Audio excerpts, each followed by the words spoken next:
For the past week, I've been fighting against some of Blox.io's most elite players. In this time, I've learned some incredible tips, and today I'm going to teach you everything you need to know to become unstoppable in PvP. Let's go. Just a quick reminder to check if you're subscribed. These videos take a long time to make, and I'd really appreciate the support. By the end of January, I'm hoping to get 500 subscribers so we can get YouTube rank in Blox.io. Thanks for your time, and I hope you enjoy the video.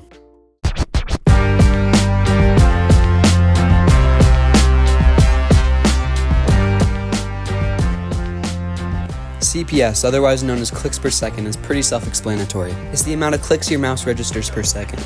Otherwise, it's basically your attack speed.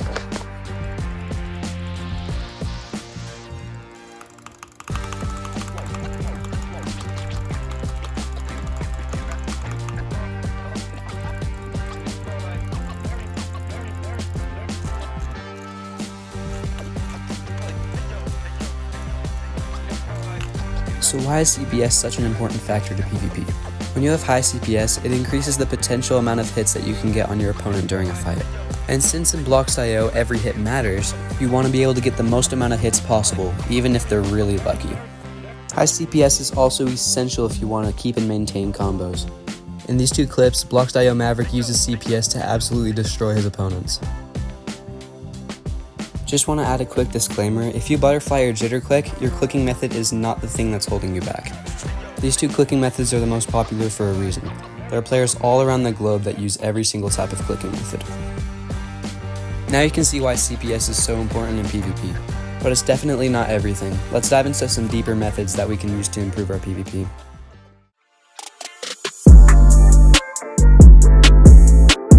Let's start off with getting two things straight. Tracking and aiming are similar but different concepts. When I refer to aiming, I mean keeping the crosshair on the player. When I refer to tracking, it means knowing where the player is during the fight. My first tip for improving your aim is to stop using your wrist. At this point, you might as well break it. It doesn't help you in aiming whatsoever. It has been scientifically proven that you should use your whole arm to aim. Even ChatGPT agrees with me. If your aiming becomes worse, it may mean that your sensitivity is too high. With mouse sensitivity and FOV, you're going to have to experiment and find what's best for you specifically. For example, my sensitivity is 5 and my FOV is 129, but for some players this is absolutely unplayable for them. A good way to train this is to grab a friend and do no food PvP with full diamond. I'd also discourage against using an aim trainer because when you're using an aim trainer, you click singularly or hold in the button instead of clicking as fast as you can. Yeah, I know this section was short, but it's super important to know because aim is something that makes or breaks a player in PvP.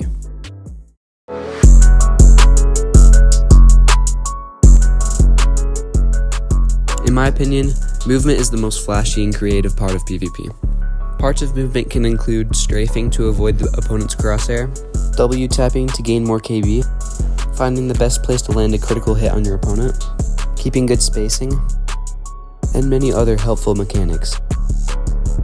Let's start off with something that probably everybody knows a little bit about, which is strafing. Although I bet a lot of people don't know where and how to strafe during a fight.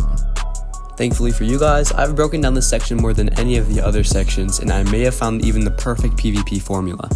Oh, I don't have a lot of clips, so bear with me. Is it more important to strafe up close to the opponent or far away? Trick question, get bamboozled. Here's a clip from one of Blox.io Maverick's live streams.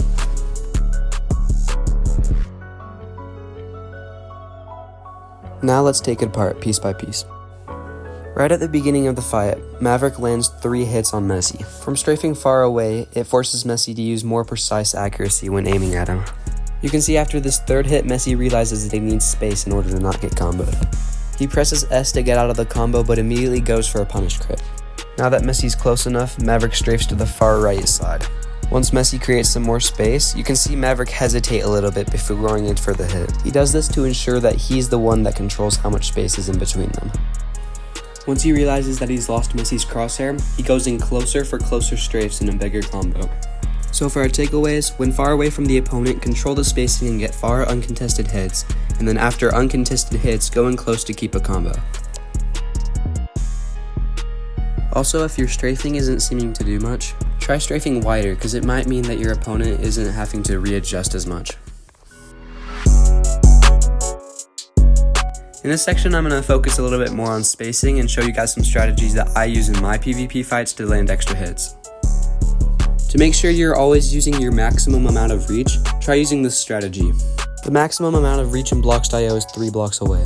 Although this reach can only be achieved if you're looking directly parallel to the ground and straight at the other player. Overall, my tip to you is to get used to the positions that your mouse needs to be in to get the maximum amount of reach possible.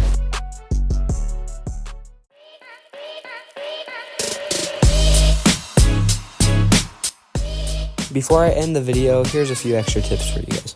This movement on the screen that you're seeing is something I like to call jump switching. In most games, movement is usually going to stay the same once you're in the air. People who have played Minecraft before are probably used to this mechanic. However, in blocks.io, you're able to change your momentum in midair. I use this strategy all the time to get extra free hits. The idea is to jump in one direction and then strafe the other way immediately, so you can lose the opponent's crosshair and get in a few extra hits. It also doesn't only have to be left and right. You can also move forward and backwards in there to get cool patterns like V-crits and circle jumps.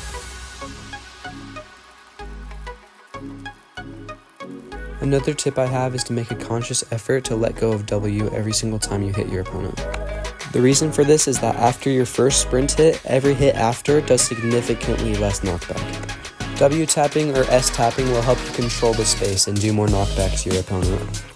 This is also a big factor for air combos because your opponent is going to be moving forward but still going to be moving up because you're doing more knockback. A good way to counter W tapping is something called crouch resetting. Notice the amount of knockback I take without crouch resetting. Now notice the amount of knockback with crouch resetting. The way to do this is you hit crouch right as you're getting hit. Thank you guys so much for watching this video. I hope you learned something. This video took me over 5 hours of editing and a lot of effort to make, so it would really help if you guys subscribed. Also, thanks to Blocks Maverick for letting me use his clips. Okay, bye!